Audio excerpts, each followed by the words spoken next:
eating, everybody want a plate, want a seat at the table, want to act like they grateful. Don't mess with outsiders, y'all looking real unstable. If anything, they should ask me how I do it. Start taking notes, recording my every movement. I know that I'm the best and I ain't gotta.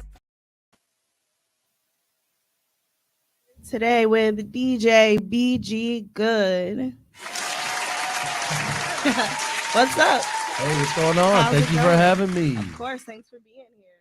Absolutely. It's a beautiful Sunday. We're ready for it. It is. So I invited you here partly because I just think I kind of just followed you on Instagram and maybe a few months back, maybe a few more than a few months back. And I just saw what you did and how involved you were. And I don't know, I thought you'd be a good person to tap in with. Gravitated towards me. Exactly. And then I saw you at the Travis Scott show. And so I was like, I need to go talk to him. And I feel bad. My friend was desperately searching for her wallet. But, Oh, okay. Did she find it? I'm the person where, like, for some reason, my mind is automatically network. If you see somebody who you know, is involved in the music scene or creative scene, just network. Yeah, I love that. yeah. I'm happy you approached me. I'm all about that. So. She didn't find it. Oh, okay. Yeah, it was sad. It's tough. Somebody just stole my coat a couple weeks ago with my car keys and my house keys and a couple other keys. So that cost me like $200. That's terrible. Not fun, but it's part of the game, I guess. I guess so. Was it at a club or something? It was. Okay, yeah, it was at a club. So of course. The security fumbled that one, but it's all good. Yeah. It is what it is. So tell me a little bit about what you do, or for anybody who doesn't know what you do at all, can you just kind of let us know? Absolutely. So my name is Brian, but my DJ name is BG GooD. I have been a full-time rotating DJ in the Milwaukee area for a little bit over 6 years now. And basically just started on a whim. I didn't really ever want to be a DJ growing up. And one thing led to another. And, 6 years later, it's kind of been what I've been doing. I play a lot locally. I also travel a lot. We do regional tours. I produce music and I have fun. And I'm a full-time nightclub guy. Nice. So you said you never, like, growing up thought you were going to be a DJ. So how did you get into it? Yeah, so I grew up with an immigrant family. So it's they're Russian immigrants, right? Immigrated from Belarus. And they kind of started from nothing, started from the ground up, no money in their pockets, all that. But I mean, they have that stern European culture. They grew us up in a fairly strict way. And I've always kind of had I'm going to be a doctor, lawyer, engineer, whatever fall in that category. As I grew up, I've always been like an entertainer. I've always been outgoing. And I've always I just love entertaining people in any way. Like I was a magician at one point as a kid and I got bullied for it, but it's cool. I was a rapper. I tried rapping and it really didn't work out for me. It's all good though. And then I just started, college came around, started throwing house parties, kind of your typical come up story in a way where, I'm in college and I'm throwing parties with my buddies. But it became fun and it became kind of competitive because me and my best friend, Austin, aka DJ Home Wreckers, which if shout out to my boy Austin, him and I were like competing. He was throwing house parties with his equipment. I was throwing house parties with my equipment. We were both doing house parties every week over at UWM. And we started competing. And then one day we got double booked for a house party, the same house party, but they booked me and him on accident. Battle? Oh. and like the Spider-Man meme where you're like, they're looking at each other. So we pulled up and we were both there like, yo, what's this? What's going on right now? So anyway, we collabed it. It was fun. We kind of came up together, but that's really what it was. I graduated college and was continuing to DJ. I broke into the scene at that time. So I was playing 4 or 5 gigs a week locally in Milwaukee. And on top of that, I had my career job. I want to make my mama proud. I wanted to work my day job and all that. I was working crazy hours and I was exhausted. Some nights I wasn't sleeping.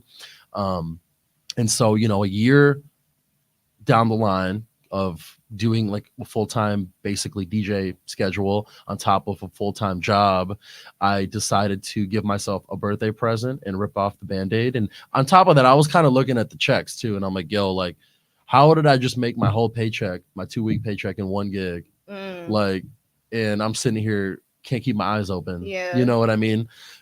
Making cold calls and all that. And, again, I don't regret it. And I encourage new up and coming artists of any sort to have a day job. Right.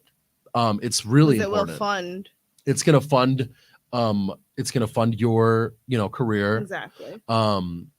And it's good to have some sort of, what's the word? Structure. It's good to have structure before you create your own structure. Right. Because diving into being an artist or a musician or in the music scene full time is really difficult, and you have to create your own structure. Right. And so it's good to kind of have structure through a day job before you rip off the Band-Aid and kind of make that leap. Exactly. So definitely don't regret the year, but I had to sit my parents down and I'm like, guys, I love y'all. And they're supportive, but they were still very skeptical. Okay. And I sat them down and said, guys, I love y'all, but I'm doing it. I'm ripping it off, sent it, and then I haven't looked back since. So I've been doing it full time ever since, and busier than ever. And, so it worked out. So do you love what you do? Yeah, absolutely. Yeah. Do you feel like you made the right decision to be a full-time DJ versus doing something that your parents would have wanted you to do? Yeah, absolutely. I do. And now even more than they're more supportive than ever. I mean, they've seen the success and the growth, and not just money, but they see that I'm happy, and they see that, I'm doing something I love, and I'm, there's a sense of accomplishment there. Right. So, and pride and all that fun stuff. So, absolutely do not regret it, and would encourage it. I mean, we're at, in a time right now where content is so big, and the barrier to entry to the music scene is so low. Like anybody can do it, you know what I mean? And all the tools are accessible right at our fingertips. You don't really need to get too crazy of an education to dive into it. Exactly. I have buddies with no college education who are whiz kids at content creation and marketing and branding, and they're making a bunch of money and loving what they do every day just through social media and their platforms. Whatever they're doing, whether they're a photographer, a graphic designer, a DJ, an artist, a singer, whatever. Yeah. So, yeah. Okay. Yeah, that was word vomit. Sorry. No, it's okay. No, I was listening. I was just saying, where do we go from here in my head? So tell me, what has been your greatest challenge in all of this so far? Yes. So I think my greatest challenge, like overall, would be gaining credibility, probably. Okay. It's hard. It's easy to learn, but it's hard to master, and it's hard to gain credibility in the scene.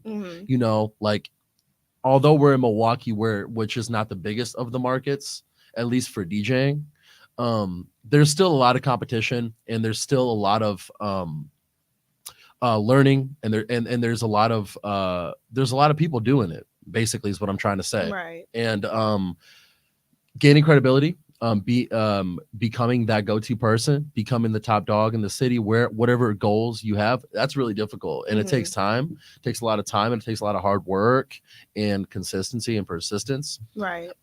So I would say that is definitely a challenge. I'm still not content with where I'm at. I've definitely come a long way since I've started, but it took me a while to gain credibility. There's a lot of politics. Politics is a huge challenge. Yeah, in the music business all correct. Around. Yeah, politics in the music scene is crazy, and you need to navigate it. So I would put that right at number 2 is the politics, and just navigating the scene, because it's super easy to get caught up in the party scene, and get lost in the sauce and all that, you know. Yeah. And I've seen careers come and go because of that, Mm-hmm. and so you need to just have firm boundaries with yourself, Right. navigate the industry in the way that the people that you look up to navigate the industry. Have mentors, look up to people, you know, rub shoulders with the people that you want to be molding your career around, right? And that's one way to kind of help navigating the politics and also Yeah. kind of establishing your own credibility. Right. You know what I mean? Right. So Okay, because that was actually my next question, was how did you start gaining that credibility? yeah, so I want to drop some gems today. So like I want to really break down a good way to break into the scene. I'm gonna say it from the DJ perspective, but this can be applied, in my opinion, to other parts of the music universe. Right. And the way that works the best is in-person interactions and in networking. And it's so obvious, right? And it's what everybody says, but there's different ways to go about it. You know, I feel like everyone tells you, obviously, show up and be where you want to be. That's what everyone says. What people don't tell you is like, how do you act? How do you act when you pull up to a venue? How do you carry yourself when you pull up to a venue? What credibility, or like what ammo? I always say ammo. What ammo do you have to show these people once they do set up a meeting with you? You know, so things like that were and still are really important for my come up.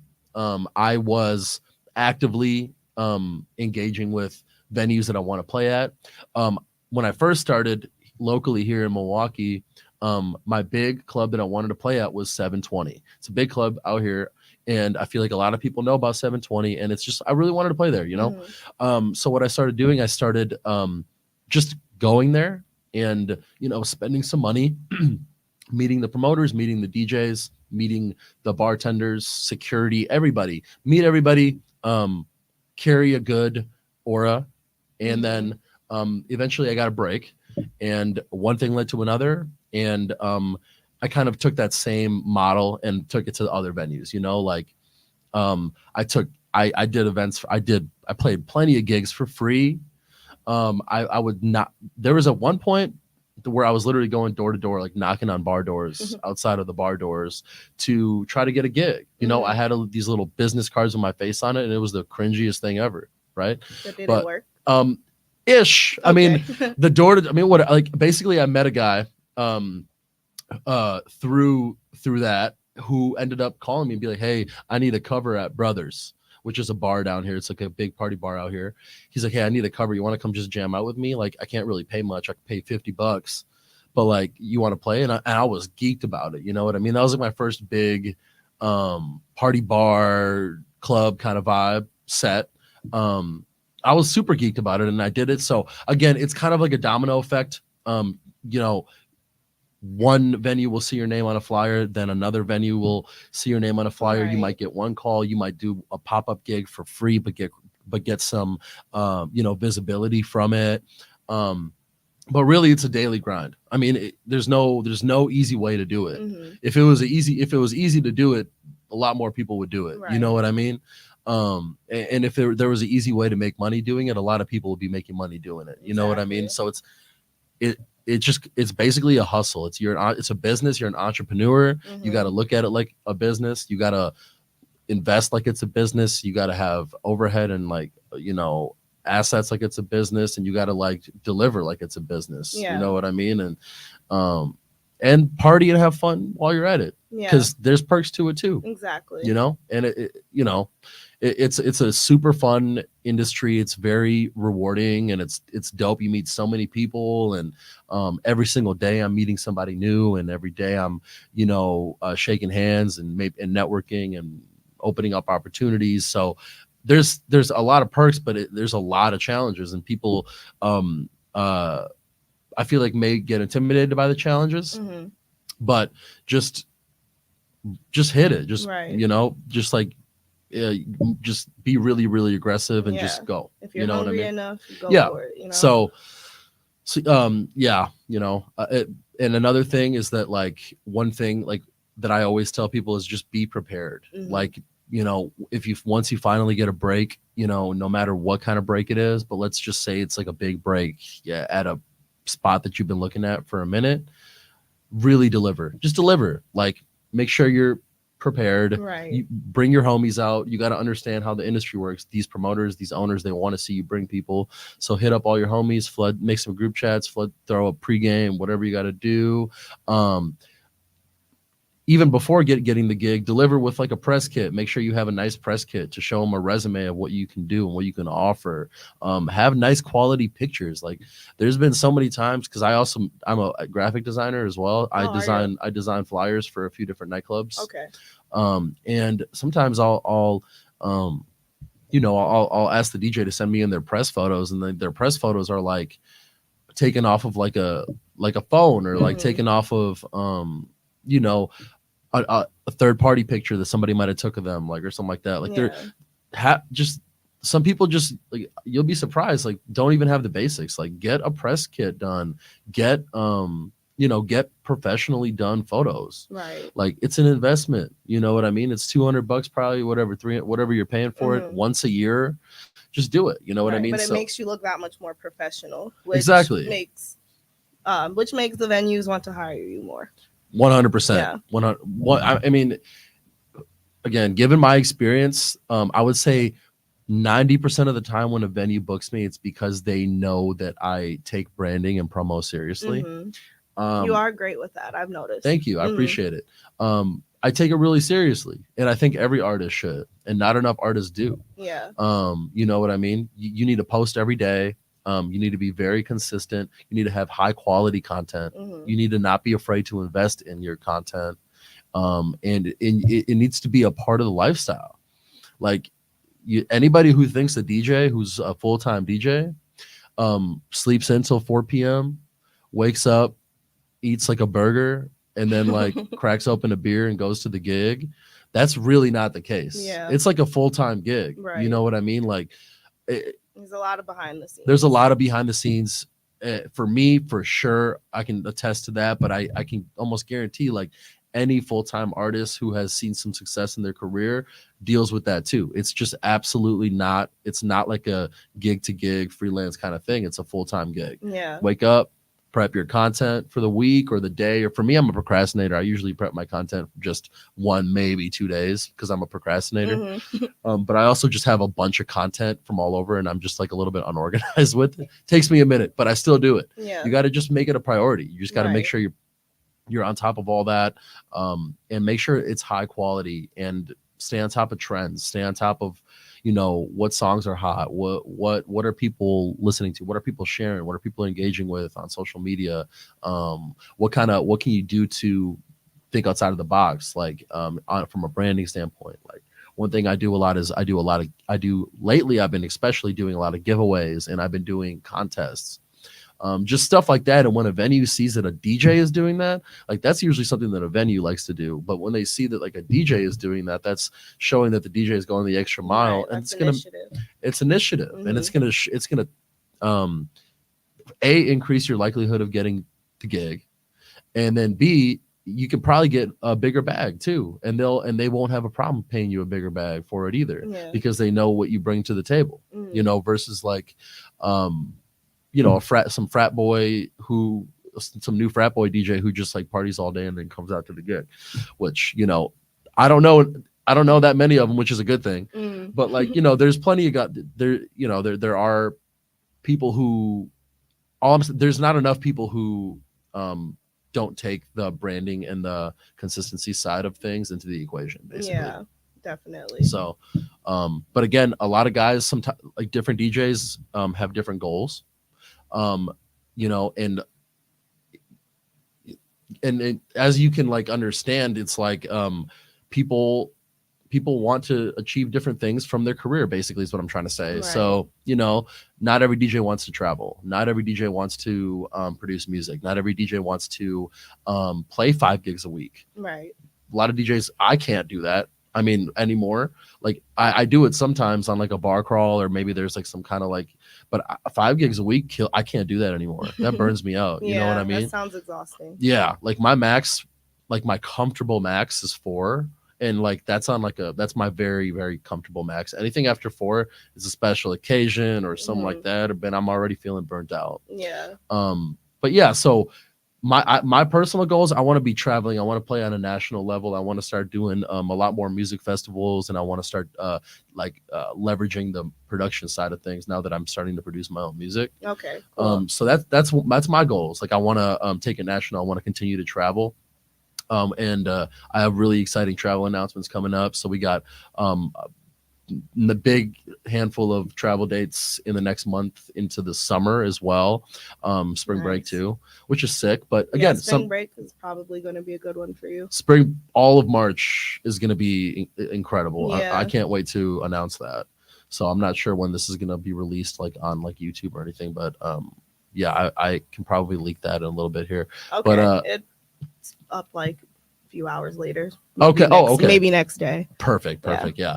Well, that's great. But so that's my personal goals. But again, like DJs, there's some DJs who keep it as a side hustle, and it's like the ultimate side hustle. You know, it's a perfect way to network, grow your network, grow your reach, make good money. It's good. It's a great side hustle if you want to keep it on the side too. And there's nothing wrong with that. You know, not at all. I just think that my message that I'm trying to get across is narrow down your goals of where you want to be with your DJ career. You know what I mean? Make them realistic. They need to be realistic goals, right? Right. And do your due diligence, no matter what position you want to be in. You know, if you want to stay local, do your due diligence. If you want to go national, do your due diligence. You know what I mean? And that's it. There's different challenges and trials and tribulations with any path you take in the music scene. You know what I mean? So just grind at it. That's the number one thing for me. Exactly. So what venues, you're mentioning venues and festivals and traveling internationally. So tell me a little bit about some of the local venues you've performed at. Tell me about the festivals and also your international travels. Absolutely. So let's talk Milwaukee roots. So venues. Okay. Well, I really got my leap into the game from 720. Big club out here. 720 was a big leap for me. But today, fast forward, you can locally catch me at RWB, the Sophie. Those are my 2 residencies. RWB Thursday nights. It's like a college party. And then Monday nights at the Sophie, actually, it's an industry night. Okay. So a big industry party. It's fun. It packs out. And if you're ever free on a Monday, come. That's why I'm like, Yeah, you should might come. pop out a network. It's fun. Oh, I'm telling you, it's a ton of industry people. It's just a fun event. It's a fun party. Everyone's basically off, you know, and it's a vibe. People are. It's usually packed out. It's a fun time. Everything's half off for the industry people and stuff like that. Those are my 2 residencies right now. Side note, I do not take weekend residencies anymore. Really? I used to. I don't anymore. At least for the foreseeable future. Okay. What's the reason behind that? The reason behind a weekend residency is that for me personally, it eliminates a significant amount of travel opportunity and expanding into new markets. I can't, I've had several weekend residencies. In my most recent being Lucid, which is another club. I did Saturday nights there. But since I chose not to do that because it created headaches when it came to trying to expand. Because my goals are to be, traveling and, getting exposure into a whole bunch of different markets, not just Milwaukee, but I want to be like the Milwaukee hometown hero. I kind of want to represent the city and leave my footprint out here. You need that. Yeah. And I want to, make sure like that my roots are here because I love Milwaukee and it's where I made a name for myself. Right. But I don't take weekend residencies anymore. So anyway, sidetrack. So those are my only 2. I used to have like 4. Now I only have 2. So on the weekends I freelance. So I basically bounce to different spots. So I do a lot of college party bars. Since I've rebranded, I'm doing a whole bunch of basically sweaty college parties, bangers like party bar style, EDM, sing-alongs, remixes, things like that, and big crowds, sweaty, all that. So Trinity, Brothers, McGillicuddy's, Harp, um, I think, and RWB. I already said that. Are my core here in Milwaukee. That's where you can Okay. usually catch me at, somewhere on Water Street. Gotcha. At those like little sweaty, packed up Mhm. bars and clubs. And that's my bread and butter. I love that stuff. But again, transitioning to the production world, I am really excited to announce like some really cool, more national level nightclubs and stages, Mhm. including Tao Chicago, which is arguably the biggest nightclub in Chicago, or one of them. I just had a big debut out there, and I'm going to be back in late March, which is really That's exciting. awesome. Internationally, I just got back from Cancun on a New Year's Eve run that we did. So I headlined a beach festival in Cancun at a resort called Breathless, when that was about 1,500 people in that crowd, Wow. which was good. And it was honestly just an amazing experience Yeah, it sounds altogether. like it. I've never done an international gig to that extent. They covered our travel. They paid the fee. They took care of us. We had a really dope ass experience. Like, it was like one of those, and they covered for my team to come with me too. Wow. And it was just really cool. It was like one of those things where I'm like, damn, like I kind of want to like blow up so I can like do this every week. Yeah. But like that kind of shit really doesn't come up that like Mhm. once or twice a year, right? But it's rewarding, and it's one of those like, okay, like this is worth it moments. You know what I mean? Right. They had a fireworks show. They had my flyer and all over there. It was sweet, like a bunch of people kept coming up to me, hey, isn't that you on the flyer? It was just a really humbling, dope experience. And I don't know, I'm humble, and it's just weird for me to even mention things like this, but Okay. I thought it was still cool, like just walking in, like seeing like my face in Mexico somewhere. That is amazing. You know what I mean? I'm sure that has to be a great feeling. Yeah, it was cool. It was cool, and they liked it, and it was a vibe, and I'm sure we'll be working with them again in the future. Yeah. So that was the international run we did. I'm going to be returning to Mexico, but different. We're going to be going to Mexico City this time, which has not been announced yet, but I'm excited. Mexico City will be in late March. Everything's in March. Okay. March is going to be exhausting. It's going to be a busy month. It's going to be a very busy month, but I'll be making my debut at 2 different nightclubs in Mexico City, which is going to be really exciting. I'll be going out there with my manager, and it's going to be a fun little experience. Again, all brand new to me. I have not done like a quick pop-up in Mexico for like a weekend. I'm usually there to vacation. Okay. So it's going to be different. We're flying in just for a couple days, just for the shows, and then have a rest day and dip in. But I'm excited about it. Yeah. As far as travel dates, I'm very frequently in Chicago. I do a lot of different nightclubs and venues in Chicago. Soundbar, most recently would be Soundbar, Tunnel, and Tao. Okay. But again, I've been playing in Chicago for probably 5 years, so I've been rotating, and I've been through a lot of the venues out there. So very. I would say my network in Chicago has definitely grown significantly. Okay. That's a good network to have too. Absolutely. Yeah. I try to go to Chicago as much as I can. We're right there. It's an hour and a half away, and there's just a massive nightlife scene out there. So I try to go there at least twice a month, at least, just to obviously play, but also not to play, just to go network and rub shoulders with the venues. That's how I landed Tao. I just pulled up on them, and I just kicked it. And one thing led to another, and boom, I was playing there the next week. That's awesome. So that's just how it works. Right. You know what I mean? Like networking, right place, right time, all that. And like you said earlier, how you carry yourself in a room. Absolutely matters. Right. Like I wouldn't be going to Chicago so frequently, or to these big markets, to these big nightclubs, trying to meet these, if I didn't have I know I got it. Every DJ knows they got it, right? Like when you hit a certain point in your career, you got it. Like you got all the tools. You just got to start introducing people to you. Right. You got to start introducing yourself to people, because once you got the bag, you got the tools. Now it's time to really smash the gas, and that's basically it. You know what I mean? But for other travels, in the past year, we did Ohio. Oh my gosh, I'm blanking. Okay, Ohio, St. Louis, some other ones. I think I did like 5 travel dates. Okay. If I checked my press kit, I'd remember, but I don't right now. But yeah, we did quite a bit of travel last year. Okay. Oh, wow. Why am I blanking right now? Whatever. It's not really that important, but yes, quite a bit of travel last year. I wanted to get my feet wet and experiment to see how it would feel. Mhm. I really loved it. I thought it was dope. And this year, especially, we're planning on really getting aggressive with it. But yeah, I think I did like 5 like out of Midwest gigs last year, or at least out of, I shouldn't say that, out of Milwaukee, Chicago. Okay. So it was good. It was a good way to get my feet wet. Mhm. And it was fun. I liked it. It was cool, good experience. I learned a lot. I had fun, met a bunch of people, so it Yeah. was worth it, you know? Cool. Yeah. Awesome.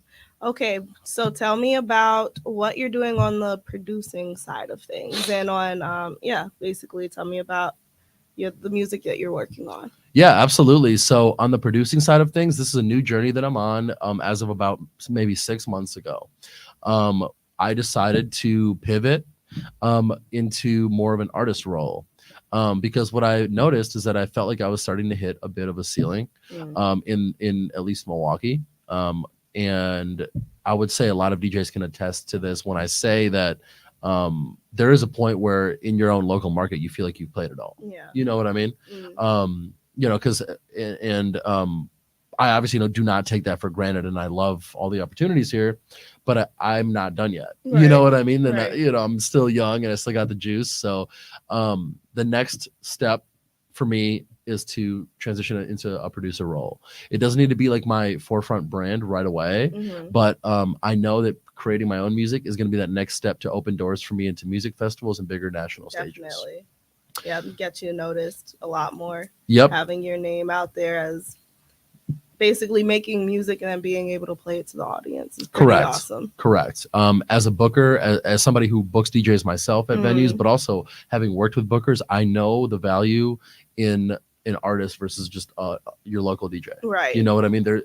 You gain credibility on a much bigger stage. You have numbers and stats and data to back your songs and your music releases.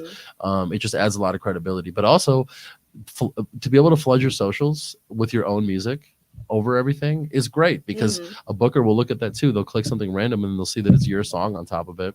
That's credibility right there. Yeah. So absolutely. little wins like that go a long way. And the first release did really well. We dropped it. There's somewhat, it's a little we dropped it on Halloween weekend. So Okay. I dropped it, my manager and I, on Halloween weekend, and we did it strategically because on Halloween weekend, we threw our own parties. Okay. That's another thing that I've been doing is throwing my own events. So I've been kind of like doing some nightclub stuff, and then I've been actually just renting venues and throwing my own parties and selling tickets, and I'm the DJ and I book the DJs and all that. So that's what we did. Another good way to build your brand. Another great way to build your brand. Once you hit that point of holy shit, I feel like I've played every club in the city, then guess what?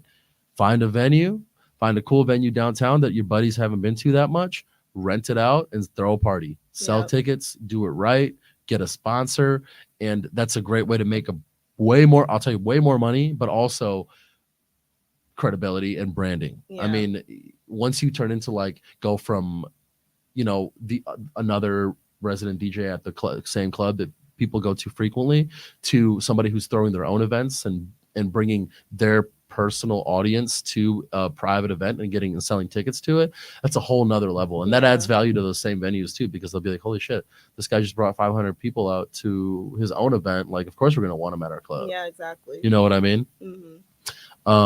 Halloween weekend, we sold over 500 tickets for all of our programming that weekend. And it was amazing and it was humbling and it was sick. And we leveraged that because I turned it into my release party. Oh, so that's a really smart thing to do. Yeah. So leveraging holidays, big events, easy sellouts, things like that, and leveraging that and using that as an excuse for branding. It's a release party. It wasn't like a release party, but it was. I mean, that's the whole thing. I made sure everybody knew that this was a release party. I got on the mic and I was like, hey guys, this is my release party. It's also Halloween, but Halloween comes second to my release party. Exactly.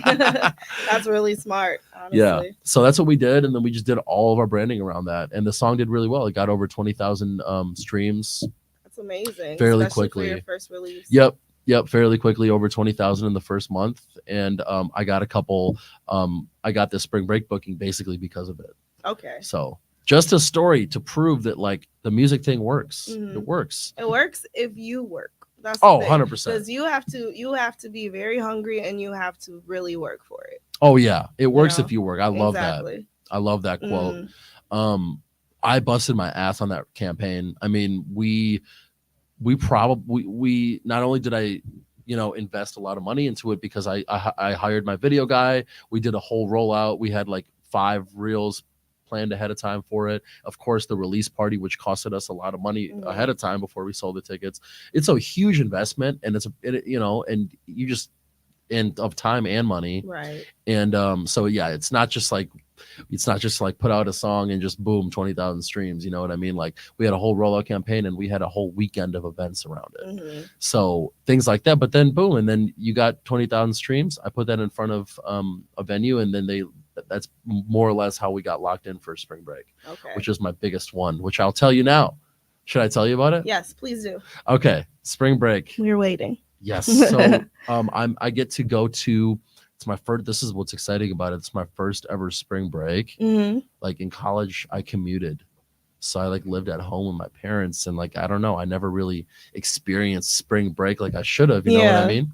So now at 27, I'm going to my first spring break, but I'm not mad about it. We're going to Panama City Beach, Florida, which is apparently like the spring break capital of the U.S. I've heard. And which I'm super excited about. And I'm actually going to be opening up for Shaquille O'Neal, aka DJ Diesel, at Harpoon Harry's, which is a sick, like basically beachside venue in Panama City Beach. So that's huge amazing. cab.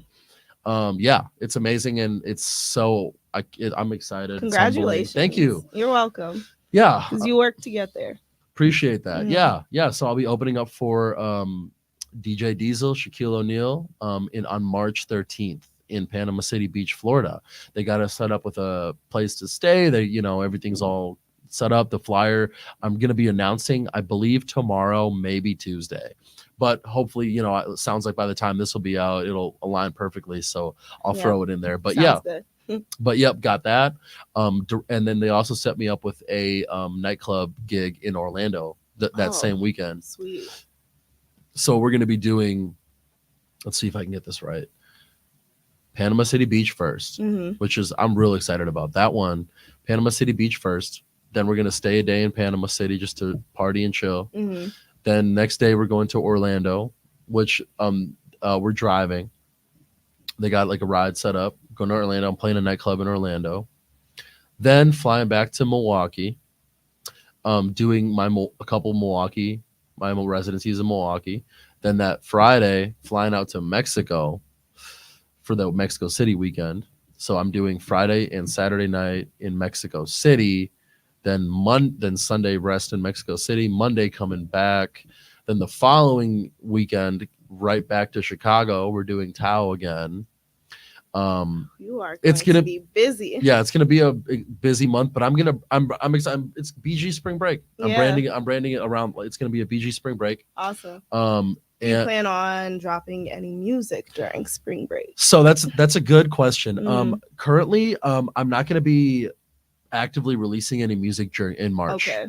Just because it's really cumbersome. It's chaotic. Obviously the month is already chaotic.